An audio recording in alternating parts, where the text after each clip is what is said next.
Yes, you guys, and how are all of you doing today? I'm Nini FC, this is Blue Lions TV, and welcome to the match review of our 1-1 draw against Leicester City. Now, this game was definitely a game of two halves. In the first half, we were dominant, fast, aggressive, pacey. We completely dominated Leicester City and they couldn't cope. But in the second half, once Leicester were able to find Maddison between the lines and in those areas, they were able to get their midfield back in the game and things became much more difficult. In today's match review, I'm going to discuss everything surrounding the game, as well as talking about key tactical aspects as well. If you guys like today's video, smash that like button, help me get more than 2,000 likes for today's video. And one more thing, download the OneFootball app, you guys, you'll find it in the link in the description below. Now, the excitement was real before the game started. Frank Lampard in front of the Stamford Bridge fans. It feels a bit surreal to see this. I was getting memories and flashbacks of Lampard playing for us back in the day, an amazing player, and it really feels like a privilege to have been able to see him play live when I was young. I feel so grateful for that, and just to see him just managing us now is incredible for me. And Lampard really does symbolise the new direction that the club wants to take, and we saw that in the first half. Now in the first half, it really felt like watching a completely different team. This didn't feel like watching how we used to play.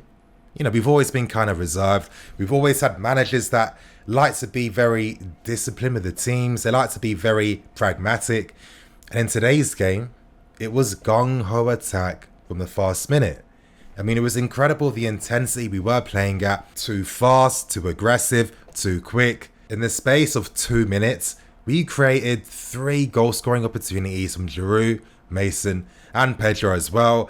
And honestly, you were thinking, wow, how many goals are we going to score today? Now this is the best place to insert the tactical segment for today's video. Thanks for tuning in for the tactical segment. For this part, I'm going to discuss key tactical aspects from today's game. Now, from a tactical point of view, this game was quite interesting in the sense that our pressing caused Leicester a ton of issues in the first half in particular.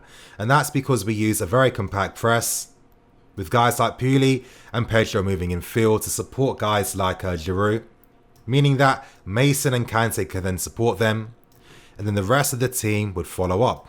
Obviously, our defensive line pushes up as well, very high, right to the halfway line. And what this meant was that Leicester were forced to play long balls. Now, Maddison is their key man, and because he started down the left wing, it meant that Leicester didn't have that key guy in these central areas that helped them start and turn defence into attack.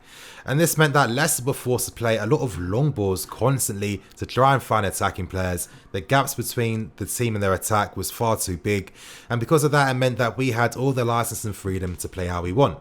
Now, what we did in particular was these 3 guys in particular, Sionku, Evans, and Ndidi. These are the 3 guys that Leicester like to build their attacks from.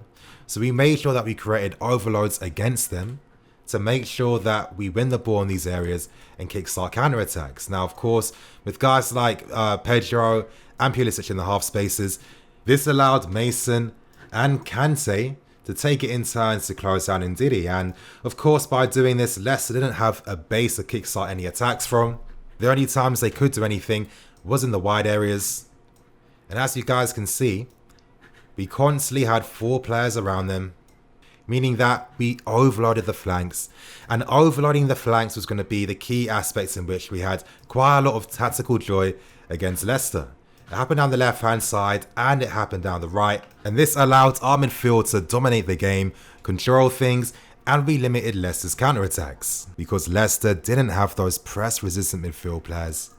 And when you have guys like Mason and Kante, guys that get very tight and close, very aggressive at winning back possession, that's the last thing you need. Thanks for coming back, getting straight back into things, and in that first half in particular, guys like Mason Mount particularly shined, and the manner in which Mason got that goal, it screams why Frank Lampard is vouching for him so much, and it's his mentality. His mentality to always do the right things at the right time.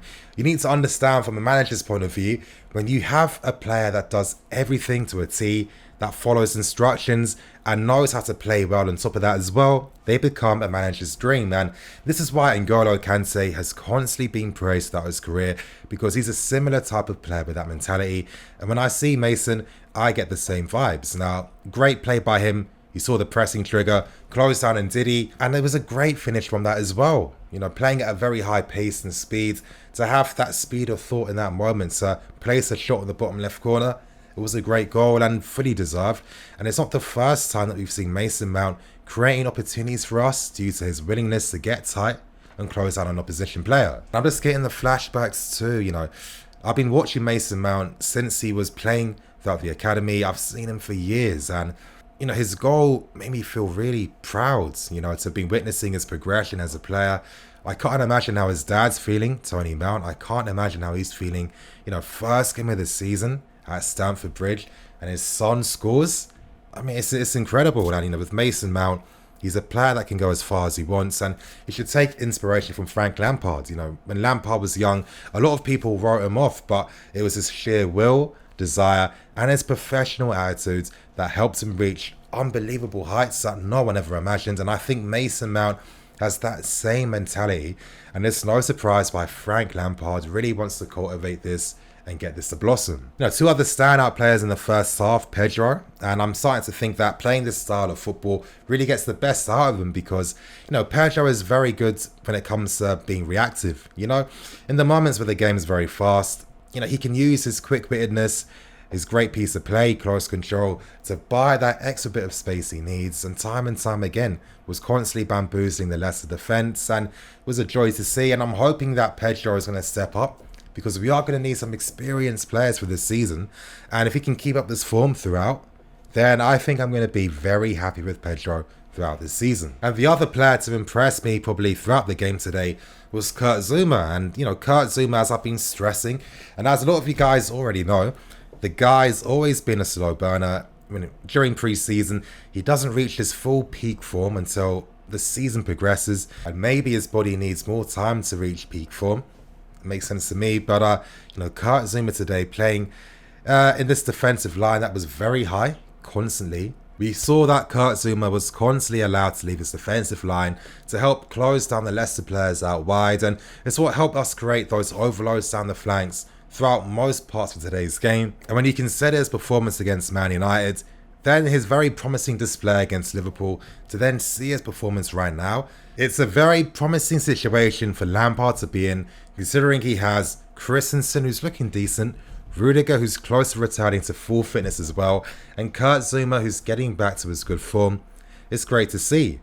But once the first half ended, second half starts. As I've been saying quite a lot, Leicester moved Maddison more in fields, playing more centrally between the lines, and from then on, Leicester had that key link man to help turn defence into attack, and that then allowed Leicester's fullbacks to get higher up the pitch. That allowed Leicester to get their midfield in the game as well, and that's when we started to have some issues. But I think the number one key concern was noticing the dip in the intensity in the second half. It makes a lot of sense. I mean, the first half we ran so hard, it was so intense, considering we played Liverpool a few days ago as well for 120 minutes. Now I can imagine that there have been recovery sessions, but still, to play high intensity games like that, it's going to take a toll on the body. And it seemed that in the second half, once the intensity dropped, we weren't able to create any chances. There was no movement in behind. Our strikers were left isolated, and I think that was the most disappointing thing.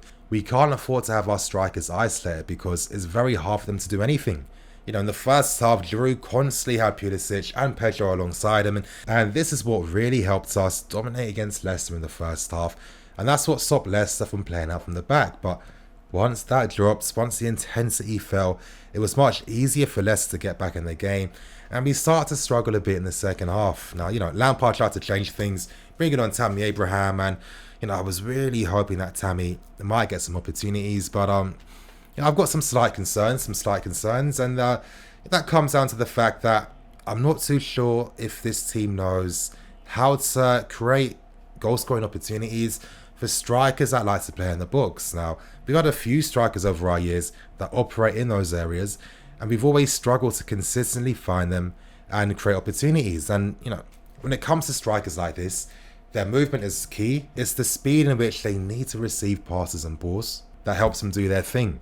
If passes are made too slow, then that little yard of space that these guys operate in, they're always trying to create that little yard of space to get the advantage. Those spaces close, And I'm hoping that as the season does progress, once the team understands Tammy or whoever the striker is more, we'll start to look better and we'll start to see that connection even more. But for me, I think that, stick to one striker for now, regardless of form. If you wanna use Tammy in the long term, consider using him right now, because it's going to be important that he builds that connection with the teammates. I think that if the team's constantly playing with two strikers up front, it's not going to help in developing that understanding that we need. And as I said, Tammy's all about scoring inside the box. If we're not going to create those opportunities for him, that's really going to limit what he does for us and the amount of goals we can score. Things were getting nervous, and then Leicester get the equaliser. And of course it was going to be set pieces. I keep saying we're not a team that can cope with set pieces. It's been an issue for a few years now. This isn't something new. It's worse now because we have younger players and players who aren't as physically strong as before. And, when guys like Marcos Alonso used to be in the team, and listen, I'm not saying I want to see Marcos Alonso. I don't want to see him anymore. But with Marcus, you can understand why coaches like Conte and Sarri used him at the start, because his height was key in defending set pieces. And under Conte, where we had a lot more tall players, we were a lot stronger in those areas, but now a lot more smaller, younger players. It is hard, and I don't think we're doing good enough at stopping teams from having service out wide. In the first half we saw that, but it's the intensity. It's something we couldn't keep up, and I'd like to think that we do have a plan B in the future. Now, I can see what Lampard was trying to do, bringing on cover, moving to a 4-2-3-1. He's hoping that we'll become more press resistant in the middle and we'll be able to build chances from deep again and regain midfield. But, once Willian and Cover came on, I guess their feel for the game wasn't there.